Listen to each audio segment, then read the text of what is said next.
Section 2.3 of the 9/11 Commission Report.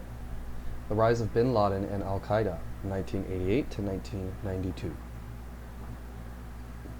A decade of conflict in Afghanistan from 1979 to 1989 gave Islamist extremists a rallying point and training field. A communist government in Afghanistan gained power in 1978 but was unable to establish enduring control. At the end of 1979, the Soviet government sent in military units to ensure that the country would remain securely under Moscow's influence. The response was an Afghan national resistance movement that defeated Soviet forces. Young Muslims from around the world flocked to Afghanistan to join as volunteers in what was seen as a holy war, jihad, against an invader. The largest numbers came from the Middle East. Some were Saudis, and among them was Osama bin Laden. 23 when he arrived in Afghanistan in 1980, bin Laden was the 17th of 57 children of a Saudi construction magnate. 6'5" and thin, bin Laden appeared to be ungainly but was in fact quite athletic, skilled as a horseman, runner, climber, and soccer player. He had attended Abdulaziz University in Saudi Arabia. By some accounts, he had been interested there in religious studies, inspired by tape recordings of fiery sermons by Abdullah Azzam, a Palestinian and a disciple of Qutb. Bin Laden was conspicuous among the volunteers not because he showed evidence of religious leanings, but because he had access to some of his family's huge fortune. Though he took part in at least one actual battle, he had become known chiefly as a person who generously helped fund the anti-Soviet jihad. Bin Laden understood better than most of the volunteers the extent to which the continuation and eventual success of the jihad in Afghanistan depended on an increasingly complex, almost worldwide organization. This organization included financial support networks that came to be known as the Golden Chain, put together mainly by financiers in Saudi Arabia and the Persian Gulf states. Donations flowed through charities or other non-governmental organizations. Bin Laden and the Afghan Arabs drew largely on funds raised by this network, whose agents roamed world markets to buy arms and suppliers for the Mujahideen or holy warriors. Mosques, schools, and boarding houses served as recruiting stations in many parts of the world, including the United States. Some were set up by Islamic extremists or their financial backers. Bin Laden had an important part in this activity. He and the cleric Azzam had joined in creating a Bureau of Services, Maktab al-Khidmat, or MAK, which channeled recruits into Afghanistan. The international environment for bin Laden's efforts was ideal. Saudi Arabia and the United States supplied billions of dollars worth of secret assistance to rebel groups in Afghanistan fighting the Soviet occupation. This assistance was funneled through Pakistan. The Pakistani Military Intelligence Service, also known as the Inter-Services Intelligence Directorate, or the ISID, helped train the rebels and distribute the arms. But bin Laden and his comrades had their own sources of support and training, and they received little or no assistance from the United States. April 1988 brought victory for the Afghan jihad. Moscow declared it would pull all the military forces out of Afghanistan within the next 9 months. As the Soviets began their withdrawal, the jihad's leaders debated what to do next. Bin Laden and Azzam agreed that the organization successfully created for Afghanistan should not be allowed to dissolve. They established what they called a base or foundation known as Al-Qaeda as a potential general headquarters for future jihad. Though Azzam had been considered number one in the MAK, by August 1988, bin Laden was clearly the leader or emir of Al-Qaeda. This organization's structure included as its operating arms an intelligence component, a military committee, a financial committee, a political committee, and a committee in charge of media affairs and propaganda. It also had an advisory council known as a shura, which made up of bin Laden's inner circle. Bin Laden's assumption of the helm of Al-Qaeda was evidence of his growing self-confidence and ambition. He soon made clear for his desire unchallenged control and for preparing the Mujahideen to fight anywhere in the world. Azzam, by contrast, favored continuing to fight in Afghanistan until it had a true Islamist government. And, as a Palestinian, he saw Israel at the top priority for the next stage. Whether the dispute was about power, personal differences, or strategy, it ended on November 24, 1989, when a remotely controlled car bomb killed Azzam and both of his sons. The killers were assumed to be rival Egyptians. The outcome left bin Laden indisputably in charge of what remained the Maktab al-Khidmat and Al-Qaeda. Through writers like Qutb and the presence of Egyptian Islamist teachers in the Saudi educational system, Islamists already had a strong intellectual influence on bin Laden and his Al-Qaeda colleagues. By the late 1980s, the Egyptian Islamist movement, badly battered in the government crackdown following President Sadat's assassination, was centered in two major organizations, the Islamic group and the Egyptian Islamic Jihad. A spiritual guide for both, but especially the Islamic group, was the so-called blind Sheikh Omar Abd al-Rahman. His preaching had inspired the assassination of Sadat. After being in and out of the Egyptian prisons during the 1980s, Abd al-Rahman found refuge in the United States. From his headquarters in Jersey City, he distributed messages calling for the murder of unbelievers. The most important Egyptian in bin Laden's circle was a surgeon named Ayman al-Zawahiri, who led a strong faction of the Egyptian Islamic Jihad. Many of his followers became important members in the new organization, and his own close ties with bin Laden led many to think of him as a deputy head of al-Qaeda. He would in fact become bin Laden's deputy some years later when they merged their organization. Bin Laden moves to Sudan. By the fall of 1989, bin Laden had sufficient stature among Islamist extremists that a Sudanese political leader, Hassan al-Turabi, urged him to transplant his whole organization to Sudan. Turabi headed the National Islamic Front in a coalition that had recently seized power in Khartoum. Bin Laden agreed to help Turabi in an ongoing war against African Christian separatists in southern Sudan and also to do some road building. Turabi in return would let bin Laden use Sudan as a base for worldwide business operations and for preparations for jihad. While agents of bin Laden began to buy property in Sudan in 1990, bin Laden himself moved from Afghanistan back to Saudi Arabia. In August of 1990, Iraq invaded Kuwait. Bin Laden, whose efforts in Afghanistan had earned him celebrity and respect, proposed to the Saudi monarchy that he summon mujahideen for a jihad to retake Kuwait. He was rebuffed and the Saudis joined the US-led coalition. After the Saudis agreed to allow US armed forces to be based in the kingdom, bin Laden and a number of Islamic clerics began to publicly denounce the arrangement. The Saudi government exiled the clerics and undertook to silence bin Laden by, among other things, taking away his passport. With help from a dissident member of the royal family, he managed to get out of the country under the pretext of attending an Islamic gathering in Pakistan in April 1991. By 1994, the Saudi government would freeze his financial assets and revoke his citizenship. He no longer had a country he could call his own. Bin Laden moved to Sudan in 1991 and set up a large complex set of intertwined businesses and terrorist enterprises. In time, the former would encompass numerous companies and a global network of bank accounts and non-governmental institutions. Fulfilling his bargain with Turabi, bin Laden used his construction company to build a new highway from Khartoum to Port Sudan on the Red Sea coast. Meanwhile, al-Qaeda finance officers and top operatives used their position in bin Laden's business to acquire weapons, explosives, and technical equipment for terrorist purposes. One founding member, Abu Hajar al-Awraqi, used his position as head of a bin Laden investment company to carry out procurement trips from West Europe to the Far East. Two others, Wadi al-Haj and Mubarak Duri, which had become acquainted in Tucson, Arizona in the late 1980s, went as far afield as China, Malaysia, and Philippines, and the former Soviet states of Ukraine and Belarus. Bin Laden's impressive array of offices covertly provided financial and other support for terrorist activities. The network included a major business center in Cyprus, a services branch in Zagreb, an office of the Benevolence International Foundation in Sarajevo, which supported the Bosnian Muslims in their conflict with Serbia and Croatia, and an NGO in Baku, Azerbaijan, that was employed as well by Egyptian Islamic Jihad, both as a source and a conduit for finances, and as a support center for the Muslim rebels in Chechnya. He also made use of the already established Third World Relief Agency, headquartered in Vienna, whose branch office locations included Zagreb and Budapest. Bin Laden later set up an NGO in Nairobi as a cover for operatives down there. Bin Laden now had a vision of himself as a head of International Jihad Confederation. In Sudan, he established an Islamic Army Shura that was to serve as a coordinating body for the consortium of terrorist groups with which he was forging alliances. It was composed of his own al-Qaeda Shura together with leaders or representatives of terrorist organizations that were still independent. In building this Islamic army, he enlisted groups from Saudi Arabia, Egypt, Jordan, Lebanon, Iraq, Oman, Algeria, Libya, Tunisia, Morocco, Somalia, and Eritrea. Al-Qaeda also established cooperative but less formal relationships with other extremist groups from these same countries. From the African states of Chad, Mali, Niger, Nigeria, and Uganda, and from the Southeast Asian states of Burma, Thailand, Malaysia, and Indonesia.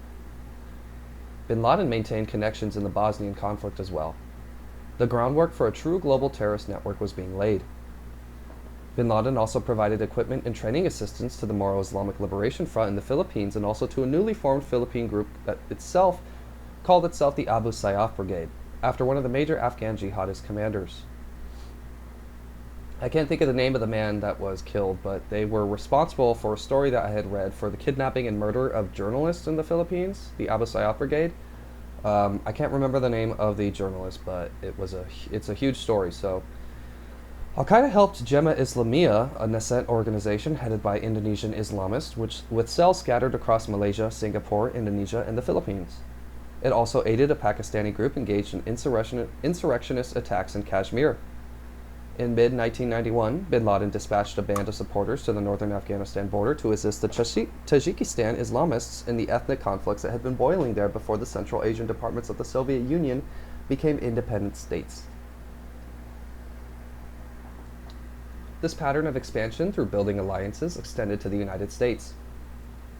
A Muslim organization called Al-Qifa had numerous branch offices, the largest of which was the Farouk Mosque in Brooklyn. In the mid-1980s, it had been set up as one of the first outposts of Azam and bin Laden's Maktab al-Khidmat. Other cities with branches of Al-Qifa included Atlanta, Boston, Chicago, Pittsburgh, and Tucson. Al-Qifa recruited American Muslims to fight in Afghanistan. Some of them would participate in terrorist actions in the United States in the early 1990s and in Al-Qaeda operations elsewhere, including the 1998 attacks on U.S. embassies in East Africa. That is the end of Section 3. Let's get into Section 2.4. This is titled Building an Organization Declaring War on the United States from 1992 to 1996. Well, it basically leads on from the rise of bin Laden, which was from 1988 to 1992, which was just covered in Section 3, to bin Laden's organization, building, and declaring war on the U.S. from 1992 to 1996. Bin Laden began delivering diatribes against the United States before he left Saudi Arabia. He continued to do so after he arrived in Sudan. In early 1992, the Al-Qaeda leadership issued a fatwa calling for jihad against the Western occupation of Islamic lands, specifically singling out U.S. forces for attack. The language resembled that which would appear in bin Laden's public fatwa in August of 1996. This fatwa, which I am reading as a side note, was called for the killing of all non-believers and directly called for the killing of Americans on any soil. This fatwa was prior to the Nairobi embassy bombings that occurred in 1998. In ensuing weeks, bin Laden delivered an often repeated lecture on the need to cut off the head of the snake. By this time, bin Laden was well known as a senior figure among Islamist extremists, especially those in Egypt, the Arabian Peninsula, and the Afghanistan-Pakistan border region. Still, he was just one of many diverse terrorist barons. Some of bin Laden's close comrades were more peers than subordinates. For example, Usama Asmari, also known as Wali Khan, worked with bin Laden in the early 1980s and helped him in the Philippines and in Tajikistan. The Egyptian spiritual guide based in New Jersey, the Blind Sheikh, whom bin Laden admired, was also in the network. Among sympathetic peers in Afghanistan were a few of the warlords still fighting for power and Abu Zubaydah, who helped operate a popular terrorist training camp near the border with Pakistan. There were also rootless but experienced operatives such as Ramzi Youssef and Khalid Sheikh Mohammed, who, though not necessarily formal members of someone else's organization, were traveling around the world and joining in projects that were supported by or linked to bin Laden, the Blind Sheikh, or their associates. In now analyzing the terrorist programs carried out by the members of this network, it would be misleading to apply the label Al-Qaeda operations too often in these early years. Yet it would also be misleading to ignore the significance of these connections, and in this network, bin Laden's agenda stood out. While his allied Islamist groups were focused on local battles such as those in Egypt, Algeria, Bosnia, or Chechnya, bin Laden concentrated on attacking the far enemy, the United States. Attacks known and suspected. After U.S. troops deployed to Somalia in late 1992, Al-Qaeda leaders formulated a fatwa demanding their eviction. In December, bombs exploded at two hotels in Aden where U.S. troops routinely stopped en route to Somalia, killing 2, but no Americans. The perpetrators are reported to have belonged to a group from southern Yemen headed by a Yemeni member of bin Laden's Islamic Army Shura, some in a group that had trained at an Al-Qaeda camp in Sudan. Al-Qaeda leaders set up a Nairobi cell and used it to send weapons and trainers to the Somali warlords battling U.S. forces, an operation directly supervised by Al-Qaeda's military leader.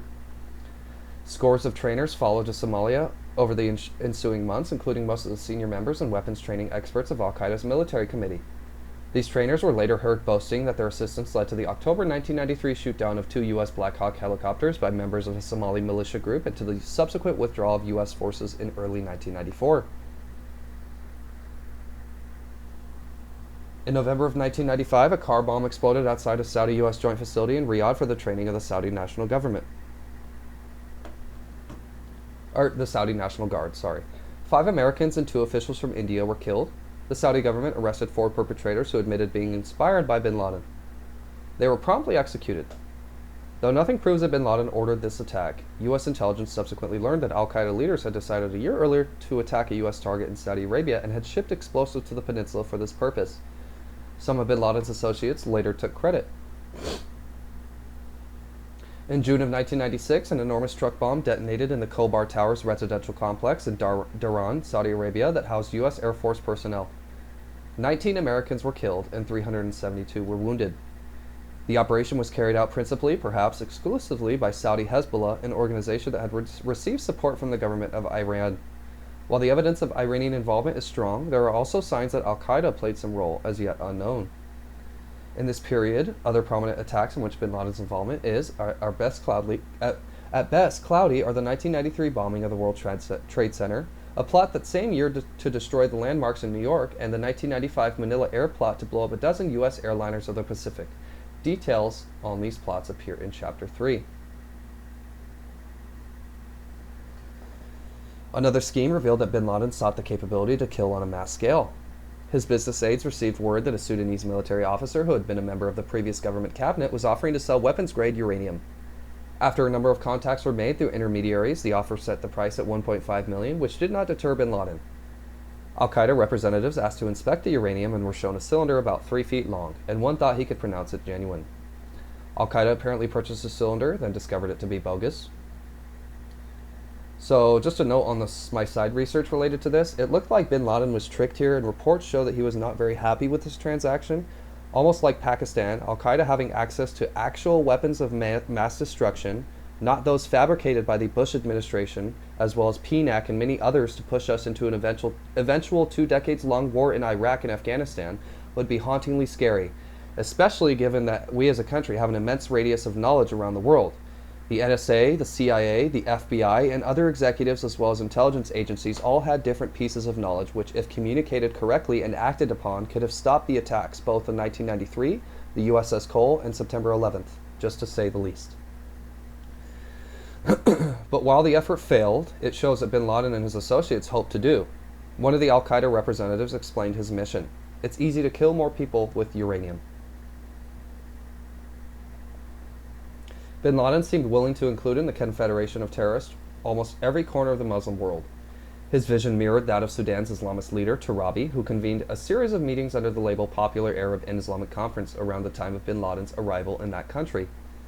Delegations of violent Islamist extremists came from all the groups represented in bin Laden's Islamic Army Shura. Representatives also came from organizations such as the Palestine Liberation Organization, Hamas, and Hezbollah. Tarabi sought to persuade Shiites and Sunnis to put aside their divisions and join against the common enemy. In late 1991 and 1992, discussions in Sudan between al-Qaeda and Iranian operatives led to an informal agreement to cooperate in providing support, even if only training, for actions carried out primarily against Israel and the United States. Not long afterwards, senior al-Qaeda operatives and trainers traveled to Iran to receive training in explosives. In the fall of 1993, another such delegation went to the Bekaa Valley in Lebanon for further training in explosives as well as in intelligence and security. Bin Laden reportedly showed particular interest in learning how to use truck bombs such as the one that had killed 241 U.S. Marines in Lebanon in 1983. Their relationship between al-Qaeda and Iran demonstrated that Sunni Shia divisions did not necessarily pose an insurmountable barrier to cooperation in terrorist operations, as will be described in Chapter 7.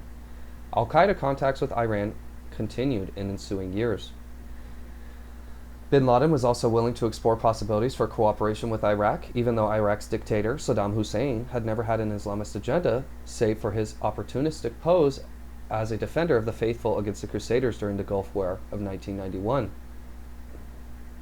Moreover, bin Laden had in fact been sponsoring anti-Saddam Islamists in Iraqi Kurdistan and sought to attract them into his Islamic army. To protect his own ties with Iraq, Tarabi reportedly brokered an agreement that bin Laden would stop supporting activities against Saddam. Bin Laden apparently honored this pledge, at least for a time, although he continued to aid a group of Islamist extremists operating in part of Iraq, known as Kurdistan, outside of Baghdad's control. In the late 1990s, these extremist groups suffered major defeat by Kurdish forces. In 2001, with bin Laden's help, they reformed into an organization called Ansar al-Islam. There are indications that by then the Iraqi regime tolerated and may have even helped Ansar al-Islam against the common Kurdish enemy. With the Sudanese regime acting as intermediary, bin Laden himself met with a senior Iraqi intelligence officer in Khartoum in late 1994 or early 1995. Bin Laden is said to have asked for space to establish training camps as well as assistance in procuring weapons, but there is no evidence that Iraq responded to this request. As described below, the ensuing years saw additional efforts to establish connections. Sudan became a doubtful haven. Not until 1998 did al-Qaeda undertake a major terrorist operation of its own, in large part because bin Laden lost his base in Sudan. Ever since the Islamist regime came to power in Khartoum, the United States and other Western governments had pressed it to stop providing a haven for terrorist organizations. Other governments in the region, such as those of Egypt, Syria, Jordan, and even Libya, which were targets of some of these groups, added their own pressure. At the same time, the Sudanese regime began to change. Though Tarabi had been its inspirational leader, General Omar al-Bashir, president since 1989, had never been entirely under his thumb. Thus, an outside pressure mounted, Bashir's supporters began to displace those of Tarabi. The attempted assassination attempt in Ethiopia of President Hosni Mubarak in June 1995 appears to have been a tipping point. The would-be killers who came from the Egyptian Islamic group had been sheltered in Sudan and helped by bin Laden. When the Sudanese refused to hand over the three individuals identified as involved in the assassination plot, the UN Security Council passed a resolution criticizing their inaction and eventually sanctioned the cartoon in April 1996. A clear sign to bin Laden that his days in Sudan were numbered came when the government advised him that it intended to yield to Libya's demands to stop giving sanctuary to its enemies. Bin Laden had to tell the Libyans who had been part of his Islamic army that he could no longer protect them and that they had to leave the country. Outraged, several Libyan members of al-Qaeda and the Islamic Army Shura renounced all connections with him. Bin Laden also began to have serious money problems. International pressure on Sudan, together with strains in the world economy, hurt Sudan's currency. Some of bin Laden's companies ran short of funds. As Sudanese authorities became less obliging, normal costs of doing business increased. Saudi pressure on the bin Laden family also probably took some toll. In any case, bin Laden found it necessary both to cut back his spending and to control his outlays more closely. He appointed a new financial manager whom his followers saw as miserly. Money problems proved costly to bin Laden in other ways. Jamal Ahmed al-Fadl, a Sudanese-born Arab, had spent time in the United States and had been recruited for the Afghan war throughout the Farouk Mosque in Brooklyn. He had joined al-Qaeda and taken the oath of fealty to bin Laden, serving as one of his business agents. Then bin Laden discovered that Fadl had skimmed about $110,000 and asked for restitution. Fadl resented receiving a salary of only $500 a month, while some of the Egyptians in al-Qaeda were given $1,200 a month. He defected and became a star informant for the United States. Also testifying about al-Qaeda in a U.S. court was Hussein Kurtu, who told of breaking with bin Laden because of bin Laden's professed inability to provide him with money when his wife needed a cesarean section. In February of 1996, Sudanese officials began approaching officials from the United States and other governments, asking what actions of theirs might ease foreign pressure. In secret meetings with Saudi officials, Sudan offered to expel bin Laden to Saudi Arabia and asked the Saudis to pardon him. U.S. officials became aware of these secret discussions, certainly by March. Saudi officials apparently wanted bin Laden expelled from Sudan. They had already revoked his citizenship, however, and would not tolerate his presence in their country. And bin Laden may no longer have felt safe in Sudan, where he had already escaped at least one assassination attempt that he believed to have been on the work of the Egyptian or Saudi regimes, or both. In any case, on May 19th of 1996, bin Laden left Sudan. Significantly weakened, despite his ambitions and organization skills, he returned to Afghanistan.